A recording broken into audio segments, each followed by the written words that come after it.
नमस्कार, आप देखना शुरू कर चुके हैं आई इंडिया और मैं हूं पंकज सिंह गौर और मैं बबीता सिंह गौर।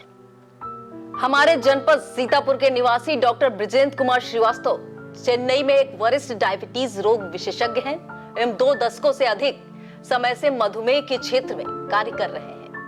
GSVM मेडिकल कॉलेज से MBBS की परीक्षा उत्तीर्ण करने के पश्चात इन्होंने मद्रास से डायबिटीज में फेलोशिप एवं UK से डायबिटीज में डिप्लोमा किया है। वर्ष 2017 में इन्हें fellow of the royal college of physician and surgeon Glasgow FRCP एवं fellow of the royal college of physician Edinburgh FRCP की फेलोशिप प्रदान की गई है। वर्ष 2021 में इन्हें एंड्रोक्राइनोलॉजी के क्षेत्र में ख्याति प्राप्त fellowship of American college of clinical endocrinology FACE से भी सम्मानित किया गया है। डॉक्टर श्रीवास्तव ने 200 से अधिक व्याख्यान तथा 2 दर्जन से अधिक शोध पत्र एवं रिसर्च पेपर राष्ट्रीय एवं अंतर्राष्ट्रीय मंचों पर प्रकाशित किए। इन्होंने अमेरिका, यूरोप एवं ऑस्ट्रेलिया में अपने शोध पत्र प्रस्तुत किए हैं और इनकी एक खास विशेषता ये भी है कि अच्छे कवि भी हैं। बिल्कुल, तो ऐसे शहर के डॉक्टर साहब जिन पर हम सभी को नाज है, तो आइए डायबिटीज के विशेषज्ञ डॉक्टर ब्रिजेंद्र श्रीवास्तव से बातचीत की शुरुआत करते हैं। पहला सवाल डॉक्टर साहब, सबसे पहले तो आपका आई इंडिया के स्टूडियो में बहुत बहुत स्वागत है। और पहला सवाल, कृपया अपने बारे में कुछ बताइए। धन्यवाद आई इंडिया, धन्यवाद बबीता एवं पंकज। यहीं सीतापुर में हमारा जन्म हुआ, लोहारबाग मोहल्ले में। श्री उमाकांत जी का मैं सुपुत्र हूँ और यहीं से हमने अपना 10वीं कक्षा राजकीय विद्यालय से पास करी है।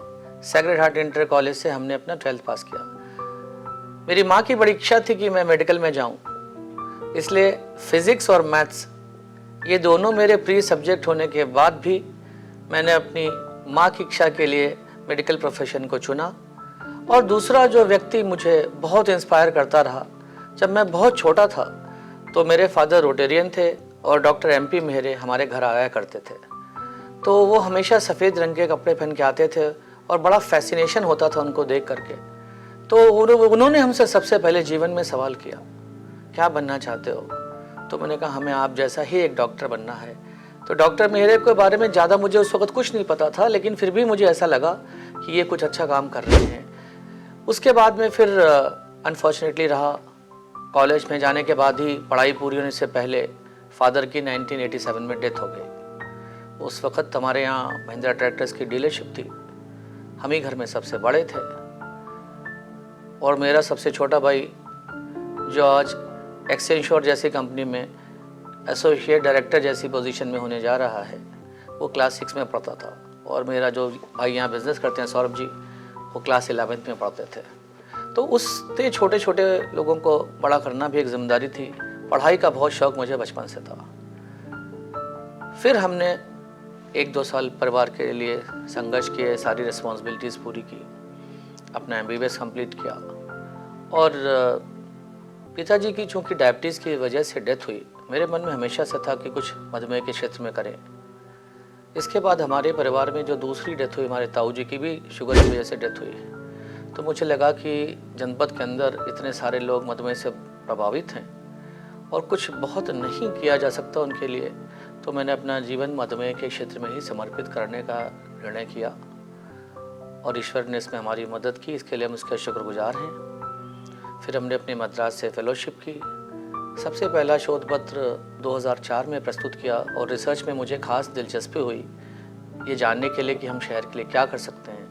और फिर जैसा कि बताया इन्होंने, पिछले 2 दशक से हम इसी क्षेत्र में कार्यरत हैं और मधुमेह के रोगियों के लिए या जो लोग उससे ग्रसित हैं उनके लिए क्या बेहतर हो सकता है, उस पर अपना प्रयास करते रहते हैं।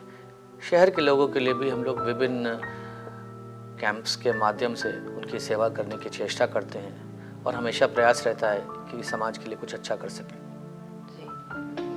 तो हम ये जानना चाहेंगे और हमारे दर्शक भी जानना चाहेंगे कि मधुमेह क्या है और ये कितने प्रकार की होती है। अगर हम बहुत सामान्य भाषा में कहें, हाँ जी, तो जैसे मान लीजिए किसी का शुगर लेवल यहाँ से यहाँ तक नॉर्मल है, तो अगर शुगर बढ़ने लगती है एक निश्चित लेवल के बाद तो हम कहते हैं इसको डायबिटीज़ हो गई है। जी और अगर हम पूछें कि कितने प्रकार की होती है, जी तो diabetes type 1, type 2, other specific types, gestational diabetes mellitus. थोड़ा सा हम इसे एलेबरेट करना चाहेंगे जी कि जैसे मान लीजिए सब लोग समझते हैं कि डायबिटीज़ हुई है तो उन्हें टैबलेट खाना है, उसी से ठीक हो जाएंगे। जी लेकिन जो डायबिटीज़ टाइप 1 डायबिटीज़ होती है, अगर हम इसके पहले एक बात ऐड करें कि डायबिटीज़ क्यों होती है, हाँ जी। तो एक तो आदमी के शरीर के अंदर इंसुलिन बनाने की ताकत घटने से डायबिटीज़ होती है। दूसरा, इंसुलिन बनाने के बावजूद भी हमारा शरीर उसको इस्तेमाल नहीं कर पाता, उसकी वजह से डायबिटीज़ होती है। सामान्य रूप से जो दोनों चीज़ों की मिक्स डायबिटीज़ होती है उसे हम टाइप 2 डायबिटीज़ कहते हैं। यानी जी। टाइप 2 डायबिटीज़ वाले मरीज़ के शरीर में अक्सर इंसुलिन थोड़ी कम हो जाती है और इंसुलिन जो बनती भी है वो अच्छे तरह से इस्तेमाल नहीं हो पाती। मेडिकल की भाषा में हम इसे इंसुलिन रेजिस्टेंस कहते हैं। टाइप 1 डायबिटीज़ ये बिल्कुल इससे अलग है। उसमें शरीर में इंसुलिन बनना एकदम से कम हो जाता है। दो तरह से टाइप 1 डायबिटीज़ होती है, या तो वो धीमे धीमे डेवलप होती है, जिसे डेवलप होने में कुछ महीने लग जाते हैं या 1-2 साल लग जाते हैं। इसको हम लोग स्लोली प्रोग्रेसिंग टाइप 1 डायबिटीज़ कहते हैं। और कुछ लोगों में एकदम से 10 दिन 15 दिन के अंदर ही शुगर 400-500 हो जाती है। इसको भी हम लोग टाइप 1 डायबिटीज़ दोनों ही हैं, पर एक स्लोली प्रोग्रेसिव कंडीशन हो सकती है। बहुत ज़्यादा लोगों में ये ऑटोइम्यून होता है, यानी हमारे शरीर के कोशिकाएं हमारे अपने ही पैंक्रियाज के बीटा सेल्स जहाँ पे इंसुलिन बनती है उसको बाहरी समझ करके उससे लड़ना शुरू कर देती हैं, उसको नष्ट कर देती हैं। ये टाइप 1 में होता है। इसके अलावा जेस्टेशनल डायबिटीज़ मेलाइटस, जो डायबिटीज़ का पता पहली बार हमें प्रेग्नेंट लेडी में चलता है, उसको हम लोग जेस्टेशनल डायबिटीज़ मेलाइटस बोलते हैं। और अगर आप हमारे किसी भी प्रेग्नेंट लेडी 100 प्रेग्नेंट लेडीज़ को देखें तो उसमें से कम हर 5वीं या 4थी महिला को डायबिटीज़ निश्चित तौर पे प्रेगनेंसी की होगी। इसके अलावा अदर स्पेसिफिक टाइप्स जिसमें जेनेटिक म्यूटेशंस हो सकते हैं, या कभी कभी पैंक्रियास में स्टोन्स की वजह से डायबिटीज़ हो सकती है, या बहुत से लोगों को पैंक्रियास की सर्जरी के बाद डायबिटीज़ हो सकती है। इस तरह की और भी कई प्रकार की डायबिटीज़ होती हैं जिनको हम अदर स्पेसिफिक डायबिटीज़ कहते हैं। जी बिल्कुल, तो ये तो हो गए प्रकार, जो मधुमेह के 2 प्रकार आपने बताए।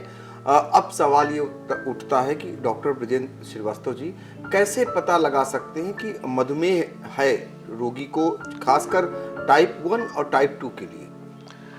अगर हमें ये पता लगाना है कि रोगी को मधुमेह है या नहीं, तो सबसे पहले ज़रूरी है कि हम में से हर व्यक्ति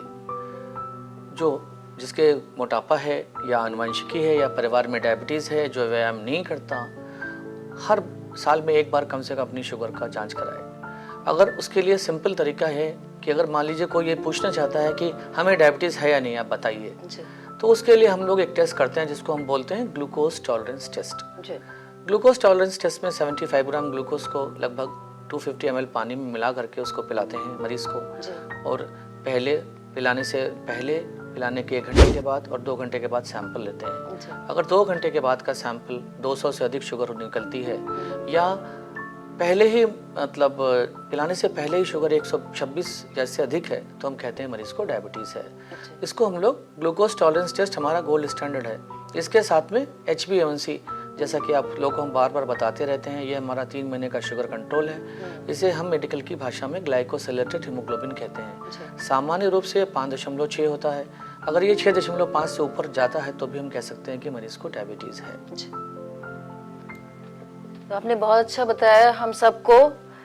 इसका क्या उपचार है, क्या मतलब इसके निदान के लिए हम और क्या कर सकते हैं डॉक्टर साहब? जैसा हमने बताया कि एक आदमी के शरीर में इंसुलिन बनती ही नहीं है, जिसको हम टाइप 1 डायबिटीज कह रहे हैं। दूसरे आदमी के शरीर में इंसुलिन कम बनती है, और इसके साथ में इंसुलिन जो बन रही है वो अच्छे से काम नहीं कर रही, जिसे हम इंसुलिन रेजिस्टेंस कहते हैं। तो अगर किसी व्यक्ति को टाइप 1 डायबिटीज है, पहले सब लोग कहते थे कि छोटे बच्चों को ही टाइप 1 डायबिटीज होती है। अब किसी भी उम्र में टाइप 1 हो सकती है, 40 साल में, 50 साल में, 60 साल में, 70 साल में, कभी भी टाइप 1 हो सकती है। सामान्य रूप से बच्चों में अधिक पाई जाती है, तो उनको तो इंसुलिन लेने के अलावा दूसरा कोई रास्ता ही नहीं है। किंतु टाइप 2 डायबिटीज जो है उसके लिए, क्योंकि आदमी के शरीर में शुरुआत में थोड़ी सी इंसुलिन बनती है, लेकिन यहाँ पे ये भी जान लेना ज़रूरी है कि जब तक हम डायबिटीज़ का पता लगा पाते हैं या उसके लक्षण आते हैं टाइप 2 डायबिटीज़ में भी, तो इंसुलिन लगभग 50% बनना घट जाती है। अब उसके लिए हमें व्यायाम करने से क्या करेंगे या वेट कम करने से क्या फ़ायदा होगा? वो जो इंसुलिन की कार्य करने की क्षमता है, जो हमारे शरीर में इंसुलिन बन रही है, उसके कार्य करने की क्षमता को हम बढ़ा सकते हैं अगर हम व्यायाम करते हैं, एक्सरसाइज करते हैं, वेट लॉस करते हैं। अगर दूसरा उपचार पूछा जाए तो हमारे खान पान और एक्सरसाइज के अलावा जो उपचार हैं वो दवाइयाँ हैं, एवं अगर हम दवाइयों से सही तरह से कंट्रोल नहीं कर पाते तो हमें इंसुलिन लेने की आवश्यकता पड़ेगी। जी बिल्कुल। अब सवाल ये उठता है कि बहुत सारे लोगों में भ्रांतियां हैं। डॉक्टर ब्रिजेंद्र श्रीवास्तव जी, ये बताइए कि क्या इंसुलिन लेना बुरा है? हमारे पास इसका बिल्कुल सिंपल सा एक पेशेंट के लिए समझाने का सबसे सही तरीका है। मान लीजिए हम किसी बैंक में अकाउंट खोलते हैं और बैंक हमें चेकबुक इशू करता है, तो अगर हमारे अकाउंट में बैलेंस नहीं है तो किसी भी प्रकार से अगर हम चेक साइन करते हैं तो उसमें से कैश विड्रॉल नहीं हो सकता। अगर हमारे शरीर में इंसुलिन बनाने की ताकत है तो वो दवाइयाँ जिन्हें हम सिक्रेटोगॉक्स बोलते हैं, इसमें सल्फोनिलुरिक आते हैं, ग्लेनाइड्स आते हैं, उनको लेने से वो हमारे पैंक्रियास को स्टिमुलेट करते हैं इंसुलिन बनाने के लिए। लेकिन अगर हमारे शरीर में इंसुलिन है तभी ये टैबलेट्स हमारे लिए काम करेंगी। इसके अलावा वो चीज़ें जो इंसुलिन के सेंसिटाइजर्स हैं या उसके कार्य करने की क्षमता बढ़ाती हैं, इसमें जैसे मेटफॉर्मिन हो गए या थायज़ोलिडाइंडियोन्स हो गया, इस ग्रुप की दवाइयाँ हैं, उसको हम इस्तेमाल कर सकते हैं। लेकिन थायज़ोलिडाइंडियोन्स वगैरह इस्तेमाल करने से पहले अपने चिकित्सक की ज़रूर लें, क्योंकि उसमें उसके साइड इफ़ेक्ट्स भी हैं। इसके अलावा जो आपने पूछा इंसुलिन लेना बुरा है, अक्सर लोग इंसुलिन को टालते रहते हैं, शुगर बढ़ती जाती। एक वक्त ऐसा आ गया कि अब उनके शरीर में इतनी जटिलताएं हो चुकी हैं कि हम उसको दूर ही नहीं कर सकते।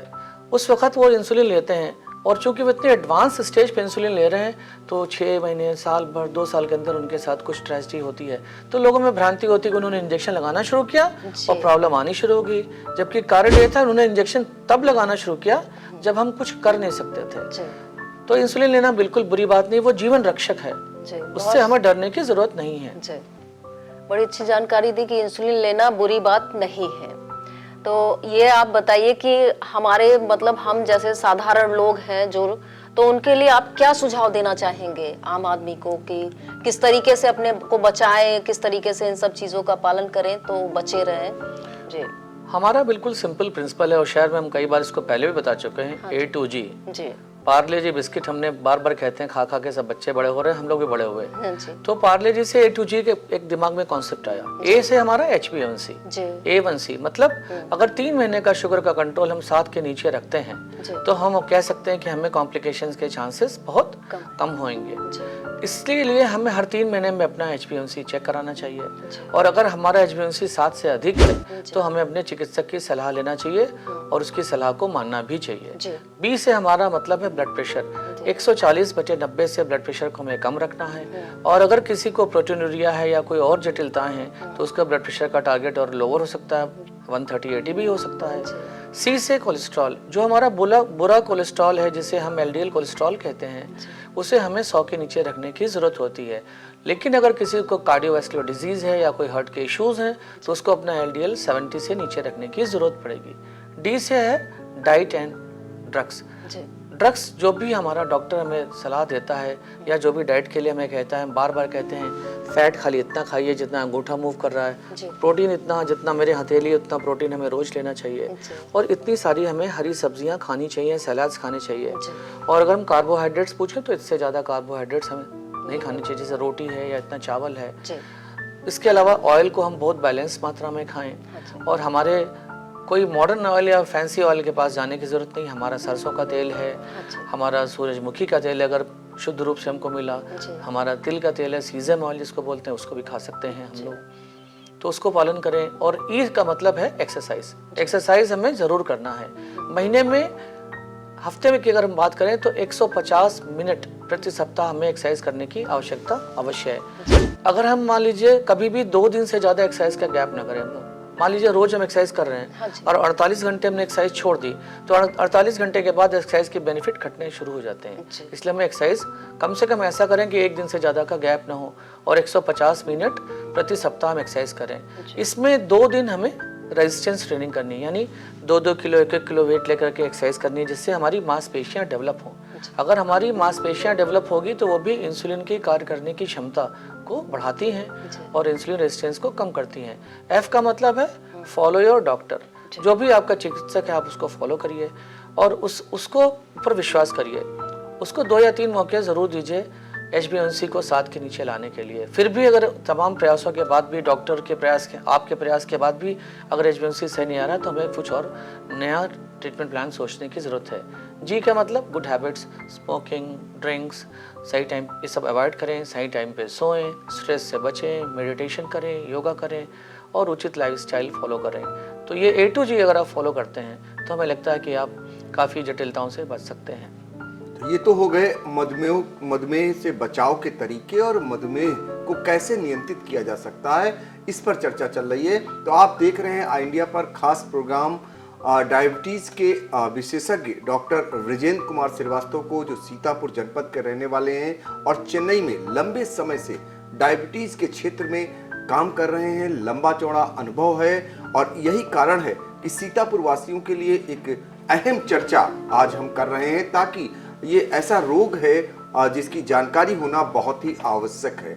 उसके बारे में विस्तृत चर्चा हम छेड़े हुए हैं और अगला जो सवाल हमारा है वो ये है डॉक्टर साहब कि मधुमेह की जटिलताओं के बारे में बताएं कि कैसे इससे बचा जा सकता है। जैसा कि मैंने कहा कि A to G हमें ख्याल करना पड़ेगा।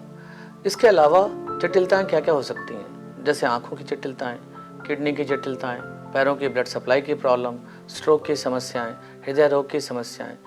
इन सब चीज़ों से बचने के लिए हमें क्या करना पड़ेगा? सिंपल, पहले तो हम ना HbA1c कंट्रोल में रखें, ब्लड प्रेशर, कोलेस्ट्रॉल कंट्रोल में रखें। इसके अलावा 6 महीने में एक बार हमें माइक्रो एल्ब्यूमिन कराना चाहिए, जिससे हमें पता चले हमारे यूरिन में प्रोटीन्स तो नहीं आ रहे। सीतापुर में इतना बड़ा आई हॉस्पिटल है, 300-400 रुपये से अधिक नहीं लगता होगा आँख की जाँच कराने के लिए। वर्ष में एक बार अपनी रेटिना की हम ज़रूर जाँच कराएँ, जिससे हमें पता चलेगा कि लोग कहते हैं हमने चश्मा दिखा लिया, पावर ठीक है। पावर नहीं, जहाँ पर्दा हमारा रेटिना, जहाँ पे फोटो बनती है वो स्क्रीन, उसके ऊपर सबसे पहले डायबिटीज़ का असर आता है। तो उसकी रेटिना की जांच कराने से हमें मालूम चलेगा कि हमारी आंखों में कोई तकलीफ तो नहीं हो रही। किडनी के लिए अगर मान लीजिए किसी को लंबे समय से डायबिटीज़ है या छोटे शहर में रहता है तो वो सिंपल प्रोटीन डिपस्टिक से कर सकते हैं। वो प्रोटीनूरिया चेक करने के लिए यूरिन प्रोटीन हमारे हर जगह हो सकती है, उससे हमें किडनी प्रोटीन्स के बारे में पता चल सकता है। अपने ब्लड प्रेशर को मॉनिटर करें, पैरों की ब्लड सप्लाई अपने चिकित्सक हैं कि ज़रूर वो फील करें कि पल्स कैसी है, पैरों का सेंसेशन कैसा है, पैरों में कोई सूनापन तो नहीं हो रहा है। ये सारी चीज़ें अगर हम देखते हैं तो हमको इन जटिलताओं से बचाव के लिए पहले ही स्टेप में मालूम चल सकता है। जितनी जल्दी हम जान जाएंगे कि जटिलताएं हमारे का क्या लेवल पे है, जितना शुरू में हम उसको जानेंगे उतनी ज़्यादा उसको रिवर्सल करने की चांसेस हैं। जितना लेट हम कॉम्प्लिकेशंस में जाएंगे पता लगा करके, वहाँ पे डॉक्टर्स के लिए इंटरवेंशन की संभावनाएं बहुत घट जाती हैं। जी, तो बहुत सुंदर जानकारी दी डॉक्टर साहब ने कि किडनी और इन सब चीजों पे हमारे इफेक्ट पड़ सकता है शुगर बढ़ने से। तो डायबिटीज के लिए भविष्य में क्या नया है डॉक्टर साहब? बहुत अच्छा सवाल है जी। आज से लगभग 100 साल पहले जब पहली बार इंसुलिन बनी जी। तो जिसके शरीर में इंसुलिन नहीं बनती थी या टाइप 1 डायबिटीज होती थी उसका जीवन 2-4 साल से अधिक नहीं होता था। जी। और टाइप 2 डायबिटीज के मैनेजमेंट के लिए भी उस वक्त कोई दवाइयाँ नहीं थी। मतलब अगर किसी को मधुमेह हो गया तो उसके जीवन लगभग समाप्त है। जी। आज के वक्त में इतनी डिजाइनर इंसुलिन बन गई हैं जो लंबे समय तक काम करती हैं। अभी ऐसी इंसुलिन आ रही जो अगर किसी की शुगर खाने के बाद बढ़ रही तो वो 2 घंटे 3 घंटे काम करेगी। इसको हम अल्ट्रा शॉर्ट एक्टिंग इंसुलिन कहते हैं। कुछ लोग अब ऐसी इंसुलिन हैं जो 24 घंटे से अधिक समय तक काम करती है, जो ऑलरेडी बाजार में है। अभी भविष्य में सप्ताह में एक बार वाला इंसुलिन इंजेक्शन शीघ्र आने वाला है, जिसको कि हम जो रोज रात में इंजेक्शन, जिसको हम लॉन्ग एक्टिंग बोलते हैं, जो 24 घंटे काम करता है, वो बजाय 24 घंटे के 7 दिन तक इंसुलिन इंजेक्शन एक बार लगाने के बाद में काम करने लगेगा। तो एक इंजेक्शन की प्रिक्स जो 7 दिन में 7 बार लगाना है उसको एक ही इंजेक्शन के रूप में हम कन्वर्ट कर सकते हैं। इसके अलावा टाइप 2 डायबिटीज़ अगर हम बात करें तो इसके क्षेत्र में सबसे ज़्यादा जो रिसर्च हो रही है वो GLP-1 रिसेप्टर एगोनिस्ट, यानी ऐसे इंजेक्शंस जो हमारे शरीर में GLP-1 का लेवल बढ़ा देते हैं, वो अभी बहुत ज़्यादा उस पर रिसर्च है। भारत में कई प्रोडक्ट्स अवेलेबल भी हैं।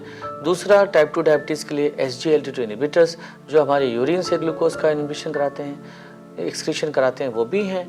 और टाइप 1 डायबिटीज़ के लिए जो सबसे वंडरफुल है वो चीज़ इंसुलिन पंप। अभी जो नए मॉडल्स इंसुलिन पंप के भारत में उपलब्ध हैं वो आपको कार्बोहाइड्रेट खाली एंटर करना है, पंप का एल्गोरिदम आपके शरीर को पढ़ेगा, आपके कार्बोहाइड्रेट खाने के हिसाब से और आपके पिछले दिन के ग्राफ के हिसाब से वो ऑटोमेटिकली आपको बोलस देगा। हमें 6 मिनट या 10 मिनट या 4 मिनट कुछ एडजस्ट नहीं करना, हमें खाली रेशियो, डॉक्टर का काम है रेशियो एडजस्ट करना, देखना बच्चे का रेशियो क्या होना चाहिए, इंसुलिन एक्शन टाइम क्या होना चाहिए।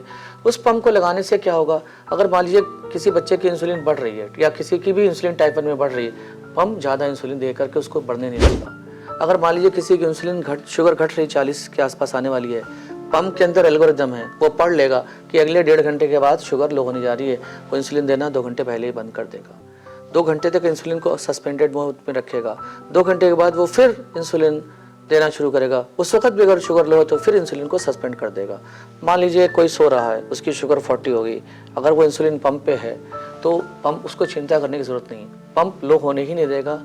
चांसेस लो के रहेंगे लेकिन इसको बहुत मिनिमाइज कर सकते हैं।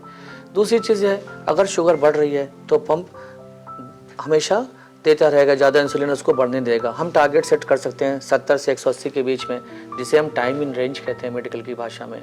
तो अगर हमारी पूरे दिन में 70% घंटे अगर हमारी शुगर 70 से 180 के बीच में रहती है तो हम 7% का HbA1c आसानी से पा सकते हैं। तो ये उन लोगों के लिए वरदान है जिनके शरीर में इंसुलिन बनाने की ताकत नहीं है।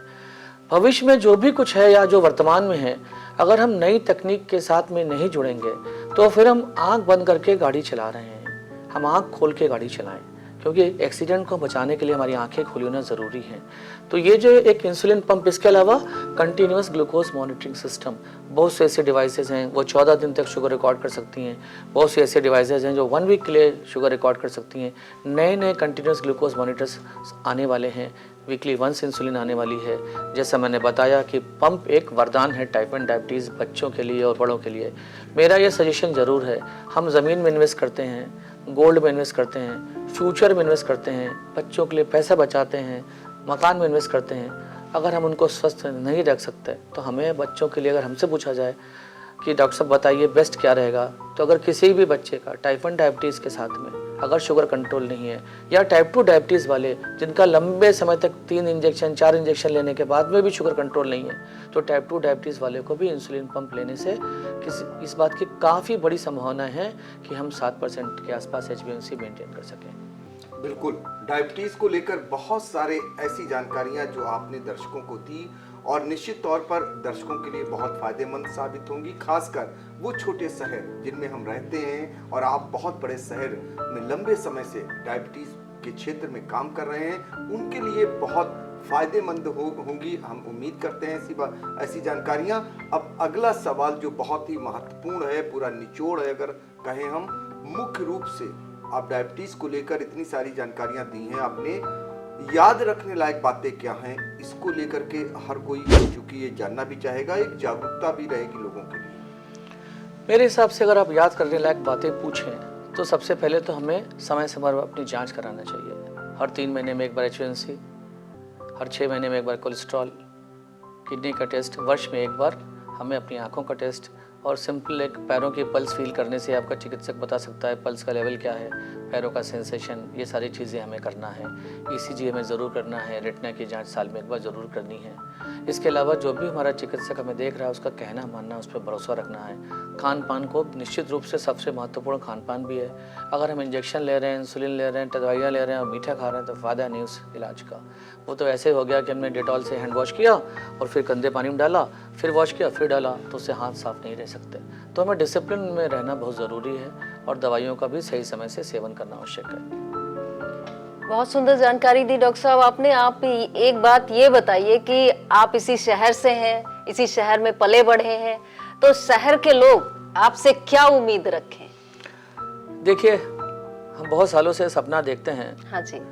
शहर में कोई मेरा, जब हमने सबसे पहले 2010 में कैंप लगाया था तो किसी पत्रकार जी ने हमसे पूछा था जी कि आखिर आपका मकसद क्या है। तो मैंने उनसे एक सवाल पूछा था जी। कि अगर आपके घर के बाहर कोई प्यासा आदमी बेल बजा के कहता बहुत प्यास लगी, गर्मी, एक गिलास पानी पिलाओ, जी। तो आप क्या करेंगे? तो उन्होंने हमसे कहा पानी पिलाएंगे। तो हमने पूछा फिर आपका मोटिव क्या है?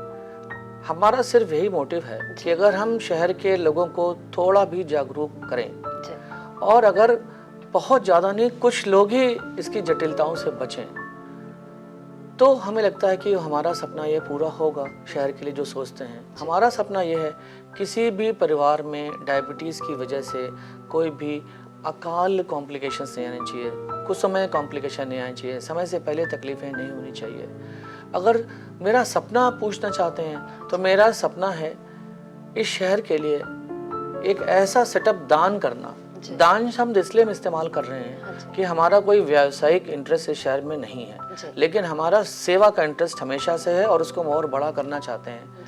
बहुत दिन से हम ये बात कह रहे हैं, मेरा ये सपना लेट हो रहा है। मेरा एक ऐसा सपना है कि इस शहर के अंदर डायबिटीज़ का भले छोटा या बड़ा कैसा भी एक सेटअप हो, जिसके अंदर बाहर लिखा हो कि अपना अहंकार और अपना पर्स बाहर रख करके आइए, और अंदर आने के बाद जो भी आए, भले इसमें संख्या निश्चित हो, 20 लोग आए, 10 लोग आए, 25 लोग आए, उनकी जांचें हों, उनको इलाज दिया जाए और उनको भोजन भी दिया जाए हमारी उस अस्पताल की तरफ से। और साथ में जो जांच करने में लोगों को 2500, 3000, 5000, 7000, 10000 या जो जांच हम आप लोगों से सब कह रहे हैं, उन सारी जांचों की एक ही छत के नीचे सुविधा हो, और जो भी चिकित्सक वहाँ पे हो वो इतना ईमानदार हो, क्योंकि उसे आपसे धन की कोई लालच नहीं है, तो वो आपका सेवा भाव से आपका इलाज रखा जाए।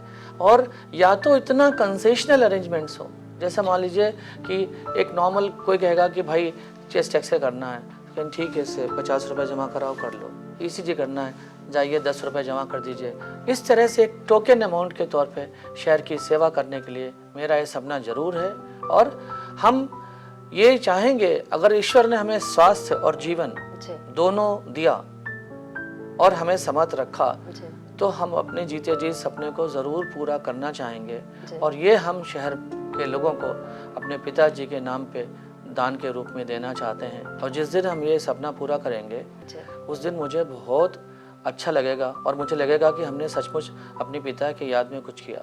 अभी बबीता जी ने शुरुआत में बताया कि मैं एक कवि हूँ, और मैं 4 लाइनें कह करके मेरे अपने दिल के अंदर जो भी विचार हैं या भावना है सबके लिए, या डायबिटीज से प्रभावित लोगों के लिए, वो 4 लाइनें कह के हम उसको अपनी बात को ख़त्म करना चाहते हैं। जी बिल्कुल। और मेरी लाइनें ये हैं कि पीड़ित मानवता की आंखों से, पीड़ित मानवता की आंखों से गर पोंछ सका मैं एक आंसू, समझूंगा आज पिता का ऋण थोड़ा सा मैंने चुका दिया। जी बहुत बहुत धन्यवाद डॉक्टर साहब। ये थे शहर के नामचीन डॉक्टर कहिए या फिर अपनी सेवा भाव से सीतापुर में खास पहचान बनाते जा रहे हैं। आपके बारे में पहले ही बता चुके हैं कि आप 2 दशक से भी ज़्यादा समय से मद्रास में जो है डायबिटीज़ के क्षेत्र में काम कर रहे हैं। खास बात यह है कि जब भी सीतापुर आते हैं डॉक्टर ब्रजेंद्र कुमार श्रीवास्तव सीतापुर वासियों के लिए भी कैंप आयोजित करते हैं और हजारों लोगों को लाभान्वित करने का काम करते हैं। इसके अलावा भी आपके समाज के क्षेत्र में बहुत ही अद्वितीय कार्य हैं। वृक्षारोपण करना आपके उसमें रहता है, प्राथमिकताओं में रहता है, और सीतापुर को कुछ न कुछ देते हैं। और आप जो सेवा भावना के लिए सीतापुर में करना चाहते हैं, आई इंडिया उम्मीद करता है कि आपकी वो कामना पूरी हो और जरूर सीतापुर के लोगों को लाभ मिले। आपने आई इंडिया से बातचीत की, आपका बहुत बहुत धन्यवाद आई इंडिया को। पंकज सिंह और बबीता, आप दोनों को धन्यवाद।